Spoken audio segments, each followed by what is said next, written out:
World peace, like community peace, does not require that each man love his neighbor. No grand or magic formula to be adopted by one or two powers. Genuine peace must be the product of many nations, the sum of many acts.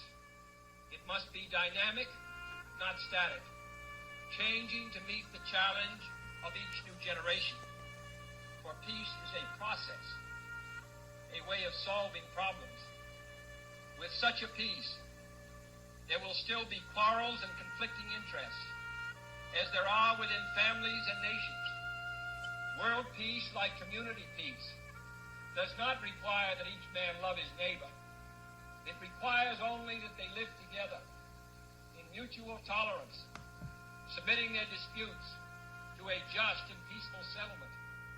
I need somebody who can shape an axe handle from a persimmon sprout, shoe a horse with a hunk of car tire, who can make harness out of hay, wire, feed sacks, and shoe scraps, who planting time and harvest season will finish his 40-hour week by Tuesday noon, and then pain from tractor back put in another 72 hours. So God made a farmer. I stand before you as a friend and ally to every American seeking justice and peace. And I stand before you in firm opposition to anyone exploiting this tragedy to loot, rob, attack, and menace. Healing, not hatred, justice, not chaos, are the mission at hand. Coming to you live. It's Reba Live on Red State Radio. Welcome back. We have Jen Norris and Shonta here with us, and we're talking about Fort Hood and the other military bases in the United States and around the world and the corruption that we find there. Welcome back, ladies. Hi, thank you for having Thank you. So if anyone would like to call in and ask any questions, we would welcome your calls, and we'll do our best to answer them. We'd love to hear your ideas and input and see if you have some solutions to these problems facing us today. You know, I think before we had our break, we came up with some pretty good ideas, you know. We were talking about the fact that these soldiers need to have an out when they're being attacked, when they're serving in the military. They need a safe way to exit and a way to report to someone outside the military. They need some kind of an advocate, not only for the soldier themselves, but in a situation like yours, Shonta, where the families, the Gold Star families, they have an advocate who can help walk them through the steps and make sure that they get justice, as our president was stating here back on June the 1st.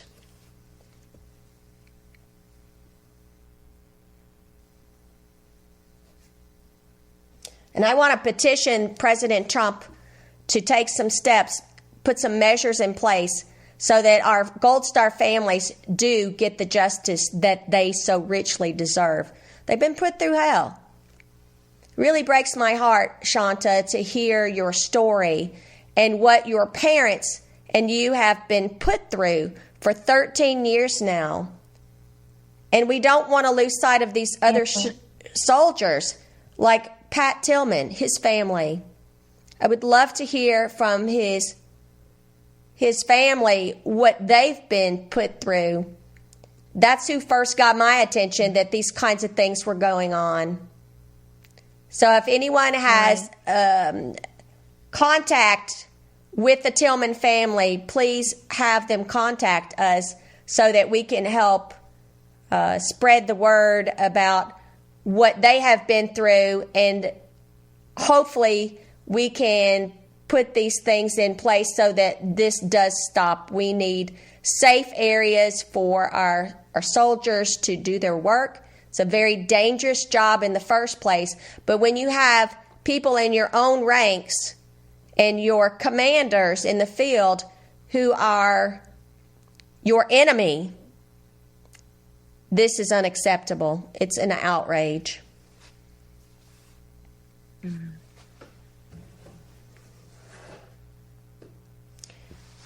Jen, would you like to share with us some of the other situations that you have come across over the last 5 years of your researching this?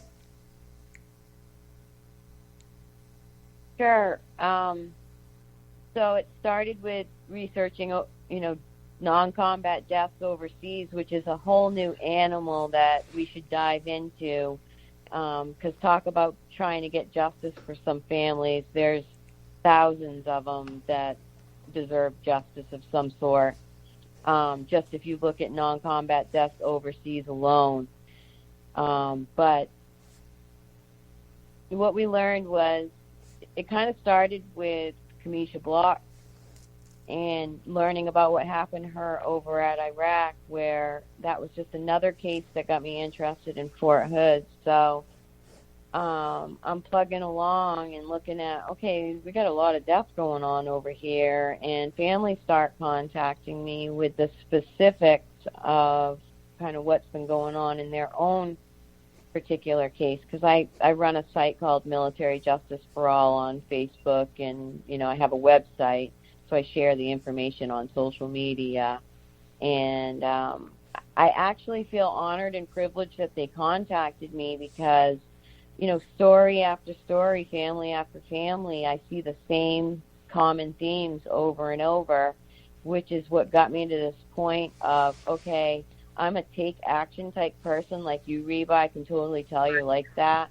And I really appreciate it, because it's like, why are we wasting any more time when we could take these actions to help save these lives now, whether it be suicide prevention or crime prevention.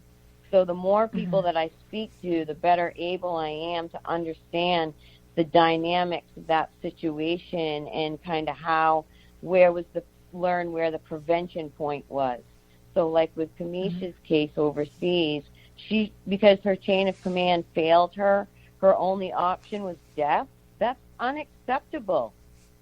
That is absolutely unacceptable. So it drove me to just be passionate about learning what is going on and why these people might be taking their lives or losing their lives to crime, and doing something about it. Like, why is status quo that this is okay? This has been going on for years at Fort Hood, and all the media acts like this is a new phenomena. Like, right, we had there's their no deadliest outside year entity. Yeah, that's the problem. Like, because Fort Hood is isolated and Killeen protects them, whether it be the Killeen Daily Herald or the Killeen Police Department, they're all connected. The veterans go and work for the police department, and it's all interconnected. So they're not going to say anything, and they're squelching all this justice and not even trying to solve any of these crimes. And so for example, in 2017, we had a young private just walking down the street and got gunned down for no reason, like just unsolved case, and they haven't said a word since 2017 about anything, trying to get it solved or nothing. And to me, as a community member, that's unacceptable, that they don't even try to generate tips to figure out what happened with this, kid from Fort Hood. And of course the military's not going to either. They just want it to go away because they don't want any bad press, which is unacceptable. And another reason that the third party would be really helpful, because this isn't about your reputation, DOD. This is about and nobody's looking crime. for AWOLs. Yeah, and they don't even look for the missing or AWOL. Look what happened with Vanessa Gannon's case. Everybody acted like that was the first time that's happened. That's been their MO all the entire time I've been researching this case. Any time that someone goes missing, it's just AWOL and we're done with them. And we're going to pretend and let the family think that we looked for them when we really didn't. And right. And then you call and that person is gone. They don't even work with you as the family. You call the person you've been talking to for the last 6 months, and they don't even work there. And what about and then the next person comes in? The bodies that have turned up and their organs are missing? How many times has that happened? Yes. Well, I don't know how many times, but that's a recent story.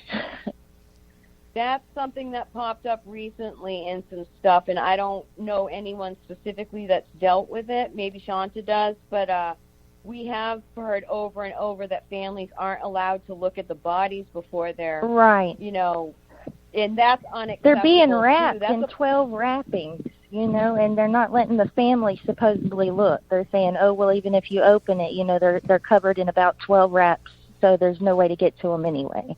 I don't believe that. They're saying that they're government property, and that's just unacceptable. That's one of those sociopathic responses. Like, you don't tell a grieving family that's traumatized that some need for that closure when you lose someone that you love to see them one last time. You don't take that away from a family who loves that person right. a million more times than the Army does. You just don't do that. And that's something that Advocate you came up with idea, Reba, that, if that was in place where each Gold Star family got a victim advocate to help them deal with the system, because it's very complicated. They don't know who to call. They don't realize that the cops don't handle things. They don't know the chain of command deals with this. So they need someone to literally educate them about how the military works, hence the reason the victim advocate's so important. They give them to sexual assault and rape survivors currently in the military. Why can't they give them to the Gold Star families too? Why is it that if the person's murdered or pushed to suicide, they lose their chance to get a victim advocate on their behalf? That should just be common sense that they should be taken care of too, yet here we are. We're still having the conversation about mental health not being appropriate. We're still having the conversation of suicides being through the roof, the highest they've ever been, even in the last couple of years. We're still having the conversation about, people getting pushed to suicide because they were a victim of sexual assault or DV or hazing or bullying. All these things keep coming up over and over, yet Congress has not addressed them.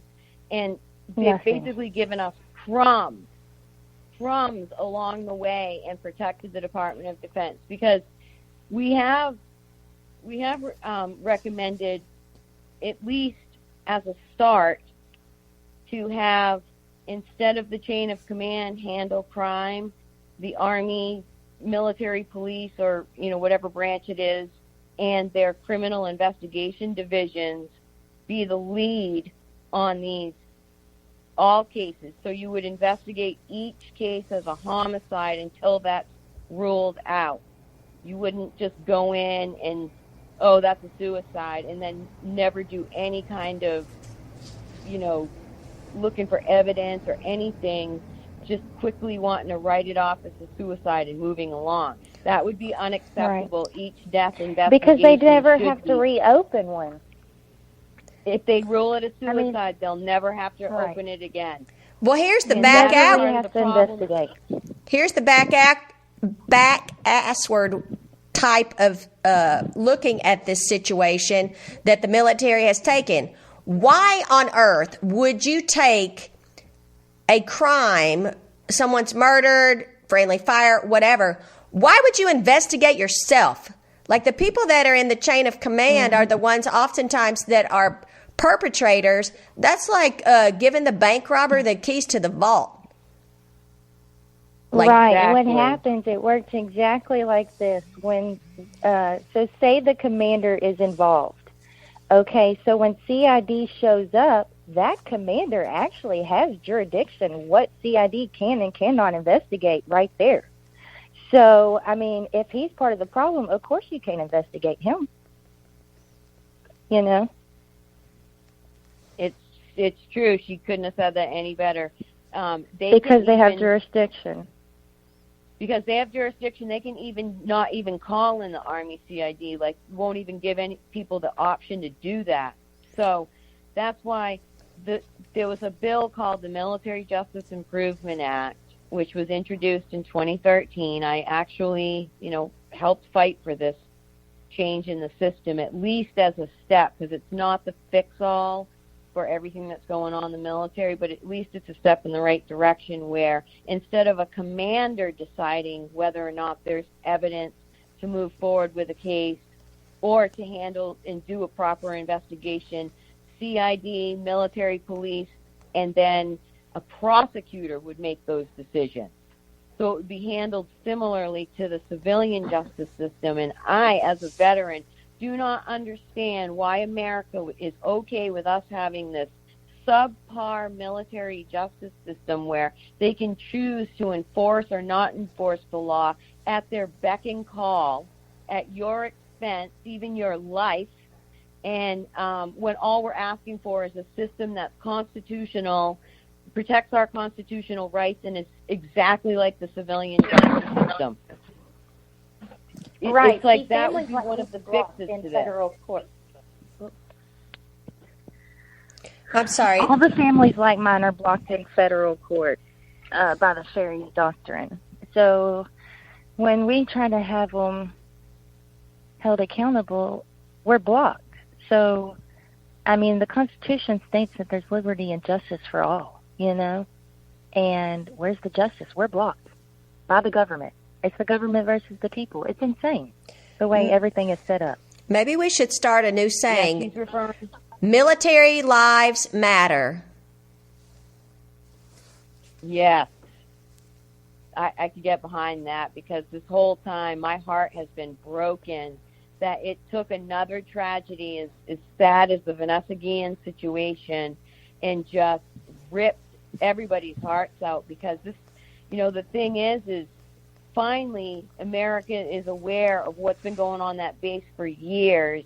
And I hope, yes, you know, for once and for all, they get held accountable for what they've actually done, even if it's a suicide. If they pushed anyone to a point that they wanted to take their lives because they weren't protected or taken care of or whatever it might be, as we learned with, you know, Elder Fernandez situation and others, is that's just unacceptable. And as Americans and veterans, we're not going to put up with that. It's like they shouldn't have to choose death because the military can't pull their stuff together. They're not trained as a criminal investigative type entity. They're trained at doing war, and they do really good at it. So all we're asking is that the professionals handle these investigations and the commanders stay out of it. Because what can happen now, like what happened over in Iraq with a lot of situations, is the command can go in and cover everything up and collude before CID even gets there, if they're even called in. And that's not right, because you're covering your crimes. And overseas, they told Shonta nobody can investigate a crime that happened in Iraq. That's unacceptable. Yeah. If they haven't figured not the out FBI, nobody. That is, nobody. But they'll go and investigate a case over in Australia, you know, that involved, I forget what it was, but I think it had something to do with sex offenses. But we were like, really? You'll go over there and get involved in that, FBI, but you won't help out these unsolved cases over in Iraq at all? That's crazy. So basically, if a commander or whoever can just cover up their crimes and no one will even know, and you wouldn't believe how many stories I put on my website where military men had shared with their families that they felt like they were being set up to die in situations in combat. Imagine being a victim of crime, and on top of that, having a fight with beside these people who you feel like are setting you up to die, and the kind of trauma that would give you. Yeah, no one can prove one way or another how that guy died over there. Yeah, that's got to change. So third party is an absolute must. So let me ask you something that you said a little bit earlier in this conversation. You said the body of the victim is government property. This is what they tell the families. You can't view your loved one because they're government property. Are you kidding me? Yes, that's been told many times over. Too. It's I said, oh, really? They're government property. Right. I'm sorry. Shonta, go first, and then Jen. Well, many families have contacted me, you know, and I would, you know, hear their story out, and it became over and over the same thing. And they said, I would say, you know, did you see them? Because that's when I had seen otherwise, when I got to look at the bot. You know, they said once in the chest by friendly fire, and then my sister's got a bullet hole in her head and fake hair on her head. So I always ask, did you see them? But a lot of times they say no. And then I'll say, well, why'd they say you couldn't look? And I've heard the same story about, well, they said they were wrapped in, 10 wrappings. And I'm like, where is this coming from now? It's like they don't want them to see the body. Yeah, because then the gig would be up. So, Jen, what did you have to share about this situation? Oh, I was just thinking about how hypocritical it is for them to say it's government property when they don't give a damn while the person's alive what's up, but all of a sudden when they're dead it's government property. And those are the kinds of games that we're tired of seeing over and over in these cases, is that they don't care what the families want or need or think or anything. If they say it's a suicide, and you better not question them. And that's what needs to change. They are accountable to the taxpayer. We're paying for those bases. I want to know all the crime that's going on in and around that involves your soldiers, so I know if I need to double lock my door at night or have a gun in your community, because right now you're hiding that stuff, and we're going to find out. Because you're going to tell us. You're not just going to give Congress sexual assault because that's all they mandated. You're going to tell us about all the murders, unsolved cases, missing, AWOL, all of them, because they're going on our site, and we're going to look for these people if you don't care. We're tired of this. And that's the overall thing that I got from working with the families is it's not just one case. It's not just an anomaly. This is a pattern. And my site, I never imagined in a million years it would turn into a looking to solve unsolved homicides or suspicious cases or whatever. When I first started, I never imagined in a million years that it was as bad as it is. But guess what? Google Alert woke me up to everything that was going on in the military, because unless it goes nationwide like Vanessa's situation, you guys don't hear about it as a whole, so you don't realize how bad it is. But these people transfer from base to base to base, so it needs to be a nationwide issue, not just your local communities. And that's how they've been getting away with hiding everything, is it doesn't go nationwide, it's just in that community. And then, so no one's going to put together that there's murder all over the place with their bases. I didn't think when I started out I wouldn't be able to keep up with all their murders, but I can't keep up with all their murders. That's why I honed in on Fort Hood, was to show this as an example of what these other bases look like too. And people have told us over and over, it's happening at the other bases, and I just want them to know we know and we totally care. And this isn't just about Fort Hood. These people are transient population, which makes them that much more dangerous and lethal to work with. They're getting away with it over and over because the commander Fort Bragg steadily pops up. Like, I'm talking almost every month I see a new one, Fort Bragg. And then I see camp, is it Pendleton, Norris? The Marine base in California? Yeah. That one pops up a lot too. Trafficking, human trafficking, drug trafficking. It's all the time. So we need a mechanism to follow every case on every base, and we need to be able to look at this at the click of a mouse. Like, we need some kind of a system set up. So if we have any programmers out there that would like to assist in doing this, we really need your help.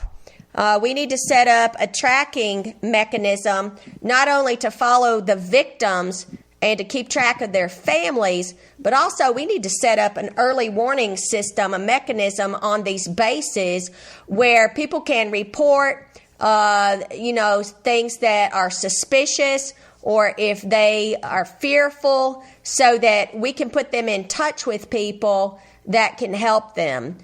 This needs to stop, and we, the people, the patriots, need to come together, and we need to fix this, because the government has been useless. They have not done one thing to help these families and to help them gain justice. And we need to protect our men and women in the military.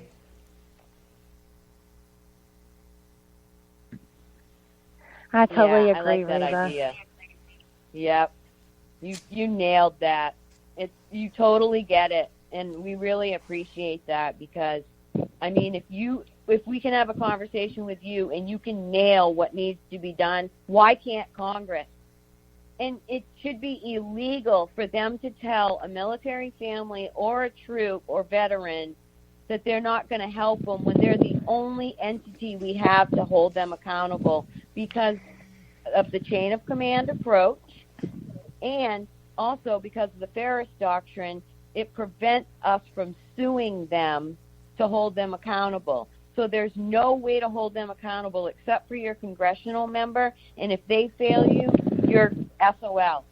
And that's unacceptable. Yeah. They should have to respond to each and every situation. And we hear it over and over. I called my congressman. I've called him 5 times. I've messaged him. I've emailed him. And I'm like, oh, my God. Oh, my God. This is not good. It's not good at all. That these people's lives could potentially be in danger. And that's why someone's calling on their behalf or they're calling for themselves. And they still don't care. And this was evidenced when I went to Washington, D.C. to talk to lawmakers about Fort Hood being problematic.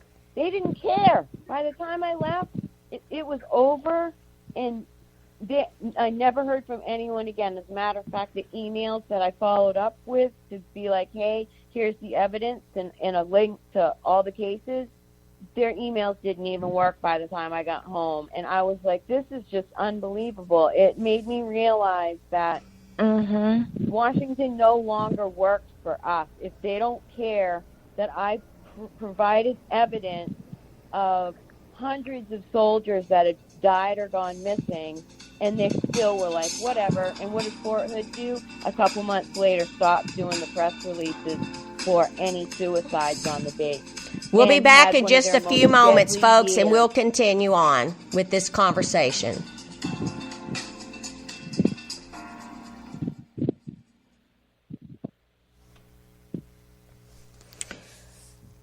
Welcome back. Wow, this has been a really intense hour and a half thus far. It's really overwhelming. I don't know how the families have coped really all these years with what they've been dealing with. We really need to have mechanisms put into place. I'm pleading with President Trump, your administration, let's do something. I'm tired of just hearing these stories from time to time and nothing changes. We need change. And as Jen was mentioning before that brief break, we need people in Congress who actually give a damn and will actually do their job. And voters, you need to properly vet every single candidate. Don't vote blue or red or independent. No, you vote for the person who cares, who really cares about the people in your district, the people that are serving in our military, because our country is in desperate need right now to have this ship uprighted. So, Jen, do you have some other things you'd like to share with us in this last 25 minutes of our show? Yeah, I just want to talk about how, so since we're looking at Fort Hood and we'll look at it from like a big picture perspective right now, especially since it's the one that's under investigation. Just to remind everybody, we've got to look at it from a mental health perspective. We've got to look at it from we may need to do an expedited victims transfer type perspective, or even like a federal witness protection program perspective. And then, you know, the third party is key right now. Until we have the third party, we're probably not going to see reporting go up a whole lot because the other issues aren't fixed either.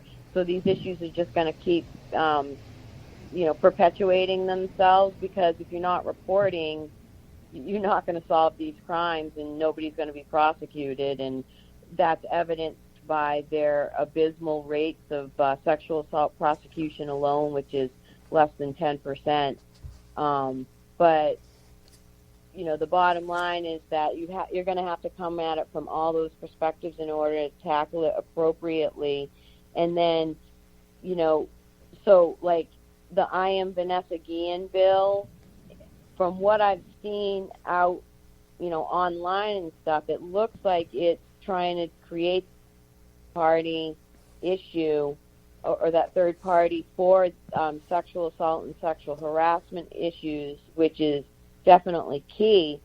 But I would say that it also needs to add the domestic violence issues, like, say, Kamisha Block found herself dealing with, and the hazing and bullying issues, and any witnesses of crime or anyone that feels like they were being set up to die on the battlefield, or anyone who's isolated, like I would have been with a 5-man team and your supervisor's the rapist.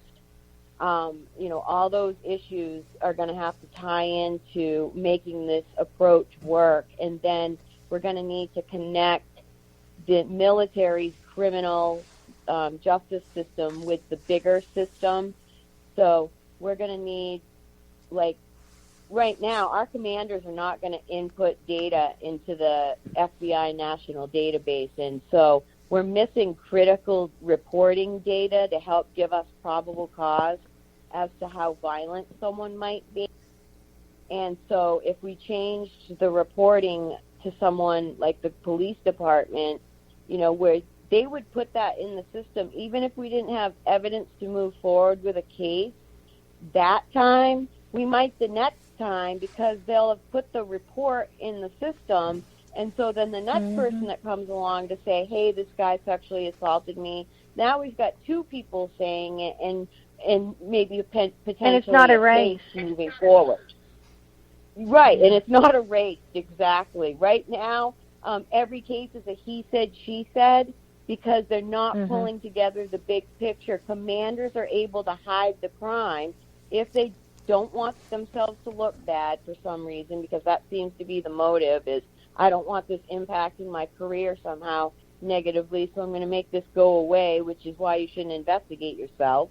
But anyways, because they're not putting that data in, real investigators can't make the determinations that they need in order to put together cases and move forward. So there's that whole element too. And Shonta said earlier that, when they call, it's a new person and you have to start over and you got to retell the story because you're always getting someone new. That's part of the problem too. Each base should have dedicated police force where that's their thing, is they learn their area, they learn the crime on and off base, and they are able to have continuity of care as far as solving crime because they're really in touch with their community.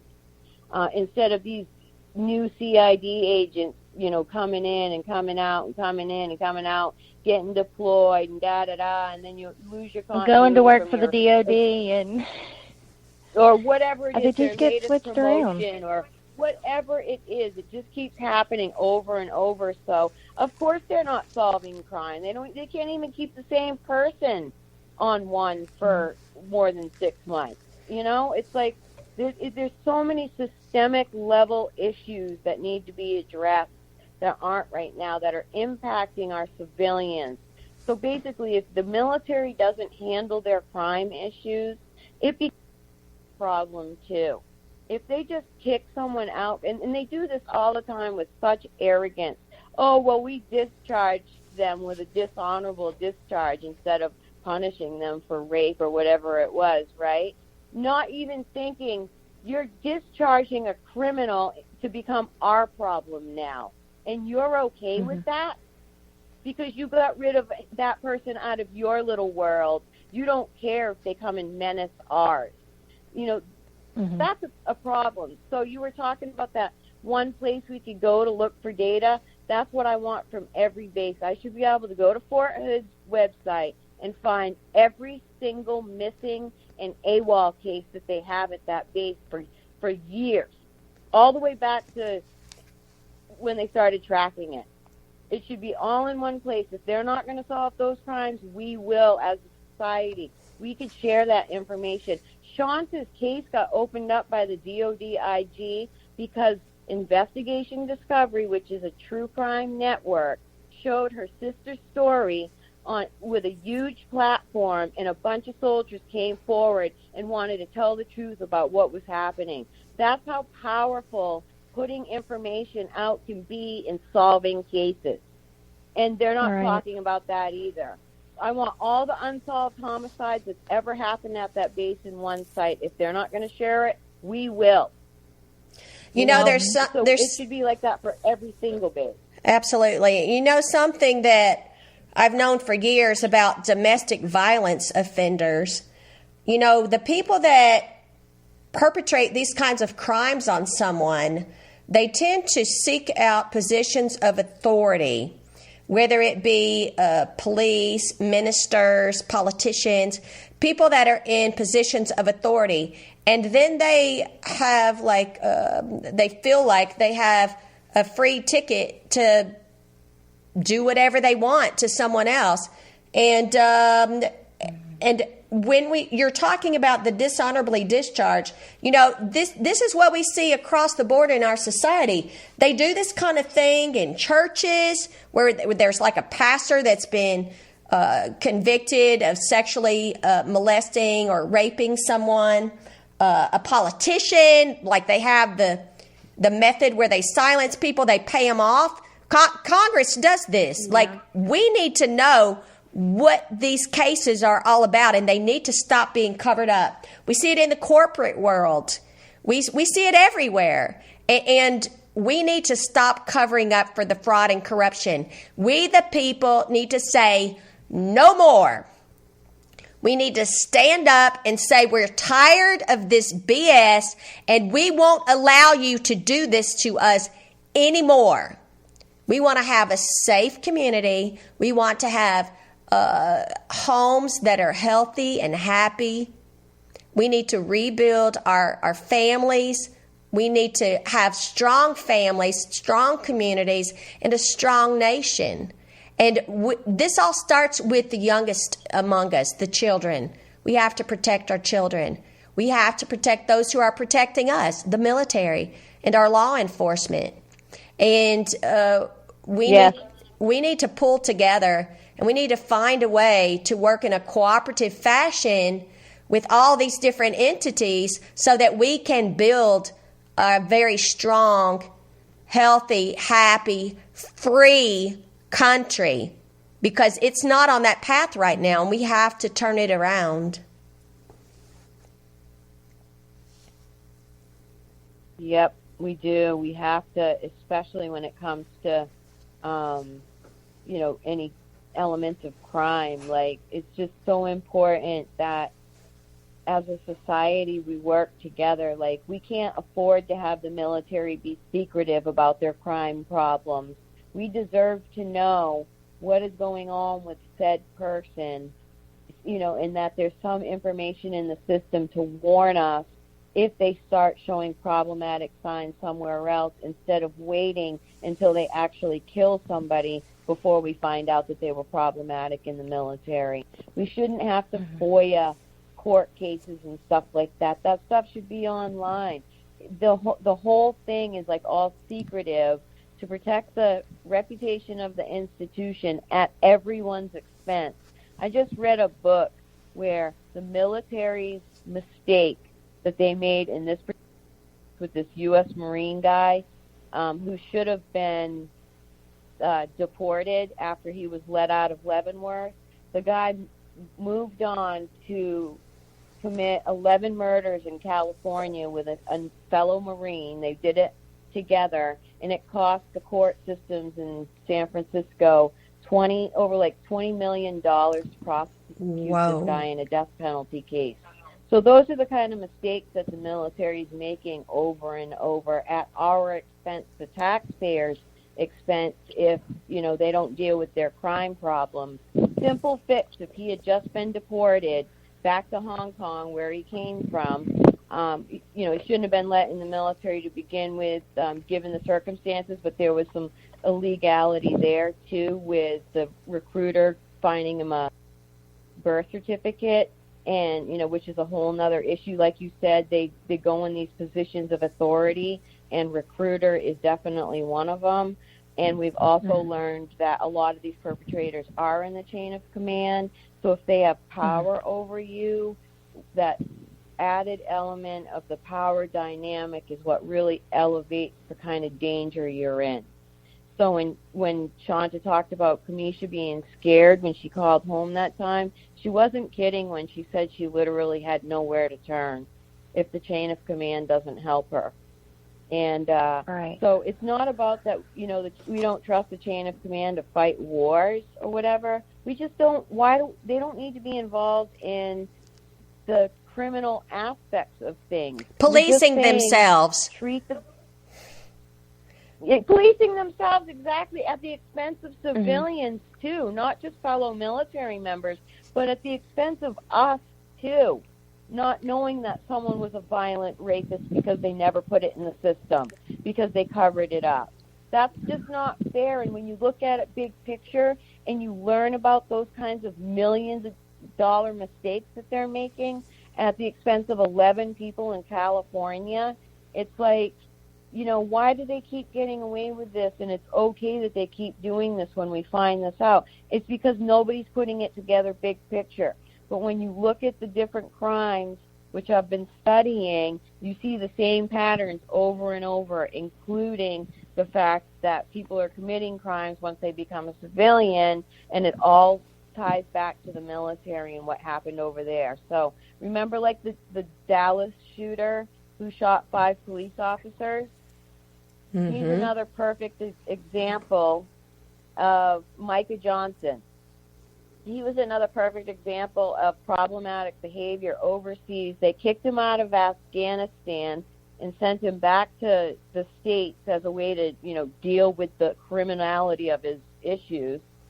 And instead, what does he do? He turns around and shoots 5 police officers. And it's a scandal for a week, and then everybody's over it. And despite knowing that the military made another major mistake. It's crazy. Yeah. Nobody is really solving the problem. And here's the thing. If you're not part of the solution, you are the problem.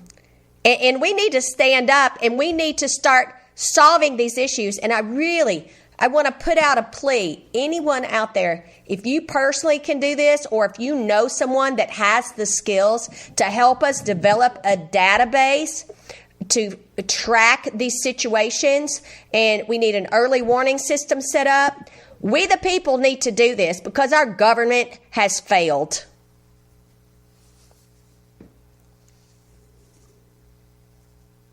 Shonta, I would like to have you to share a little bit more about your personal experience and what your family is still going through. And what are you finding right now, like real time, currently? What's the situation and how can we help you? Well, there's something really bad going on in my sister's case. One of the things that my case was reopened on, CID is claiming that soldier changed his story when I've done talk to him.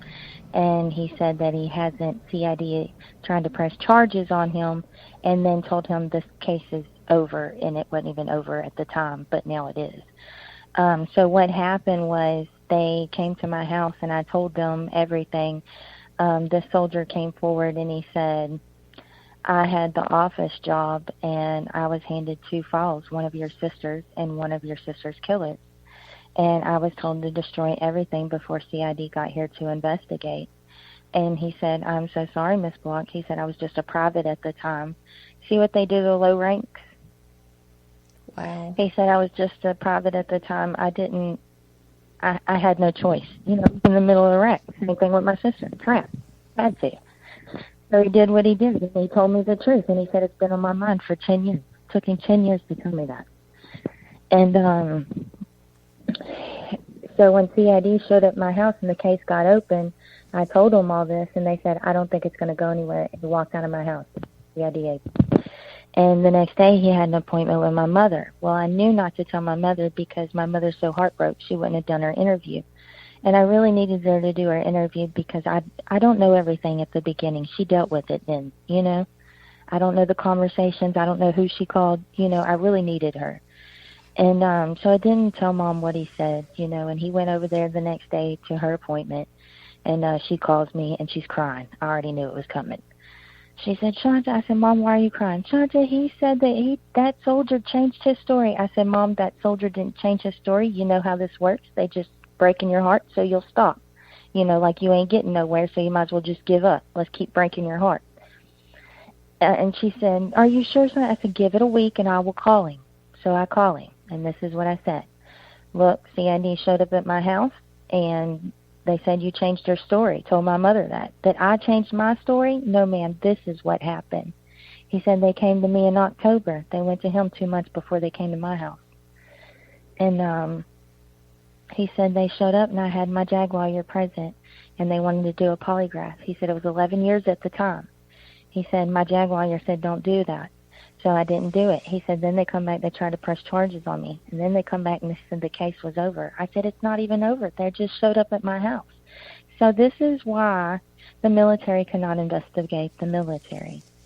They're just investigating themselves. Of course they're never going to find anything, and those soldiers have moral injury from having to live with this. You know what I mean? He's trying to help my family. They're trying to press charges on him. He works for these people still. He's trying to retire in there. And so, that's going on, and it's a mess. And they closed it, and they said no new findings, which is not true. And we know for a fact it's not true. And I just need a place to, what is a congressional hearing going to do when there's already been 2 and no justice? But see, my whole case is busted, and they won't let me get to where I'm going to tell my story, because they don't want a blemish on the image of the great American Army. That's what America stands on. That's how I feel. They know. Everybody knows. Every single family, just like mine, has called their congressman. They're all aware of what's been going on.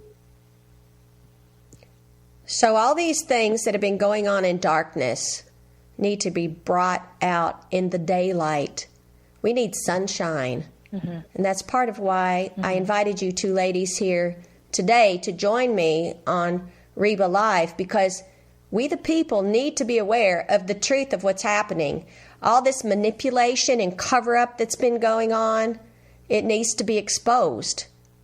And I'm really grateful to you both for coming on the show and being vulnerable and transparent with us, and letting us know your stories and what you have found.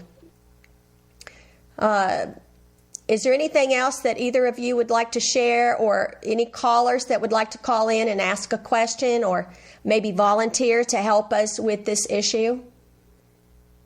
215-TOP-TALK.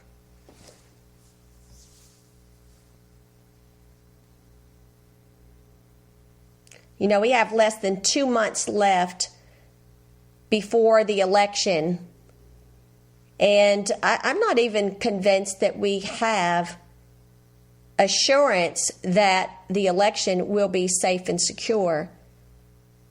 I know that our primary didn't work out that way, and I really hope that the administration has taken necessary steps to make sure that we can get qualified, passionate, true patriots into office in November, because we need to drain this deep state swamp.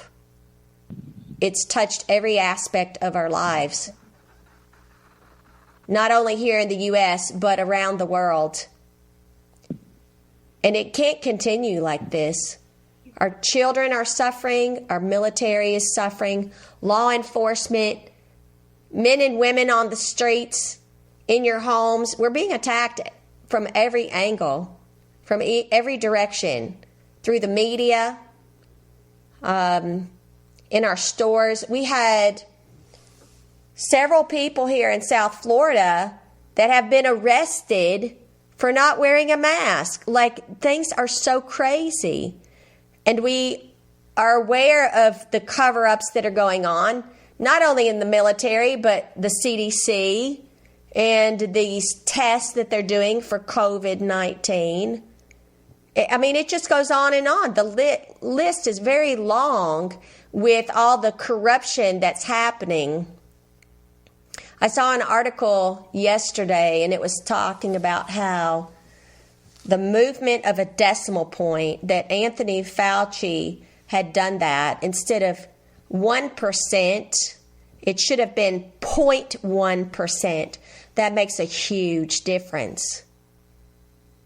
And here at our testing sites in Florida, there was an investigation. They did the same thing.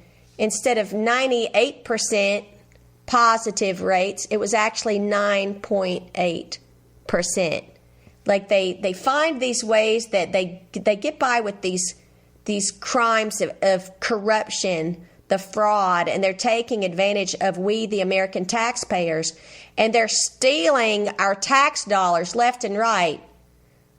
Like giving them bonuses. These hospitals, if you diagnose someone positive, you get $13,000 right off the bat, plus 100% reimbursement for your cost. And if you get put on a ventilator, you get an additional $39,000 per patient. It's like the lotto. They're hitting the lotto. Who is getting the payoff in the situation with our military personnel? Who is getting the payoff? Now, I know from organ harvesting, the body of a healthy individual, their organs are worth millions of dollars. There's a payoff. Mm-hmm. And this kind of thing's been going on for a long time, decades, all over the world, and right here at home. I've seen it myself, personally, back in the 80s.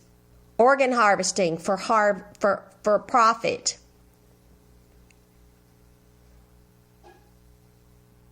Jen, I'm wondering if you have any, I know that you focused really on Fort Hood, but do you have any other statistics for us about the other bases across the country? How many soldiers have we lost, for instance, 2 years ago?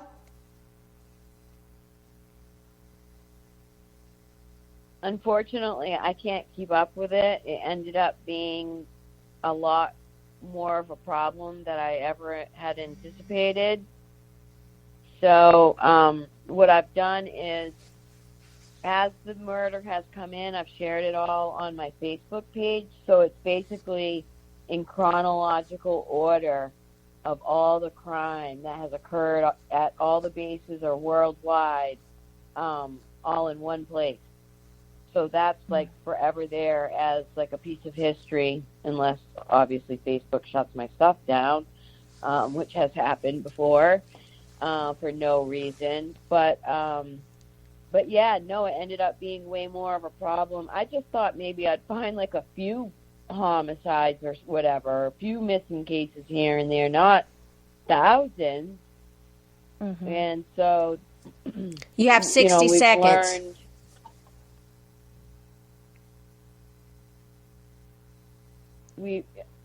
What I've done is tried to, because it became so overwhelming, I made the unsolved cases, the suspicious deaths that, like, for example, a suicide that we think might be a homicide, and the missing cases be my priority.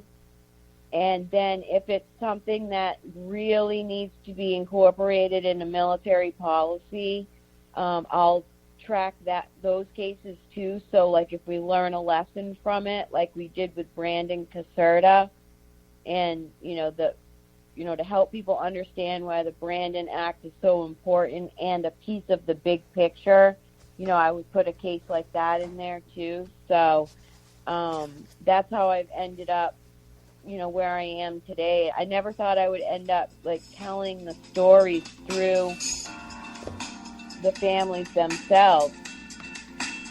Yes. Well, thank you so much for shedding some light of day on this huge problem.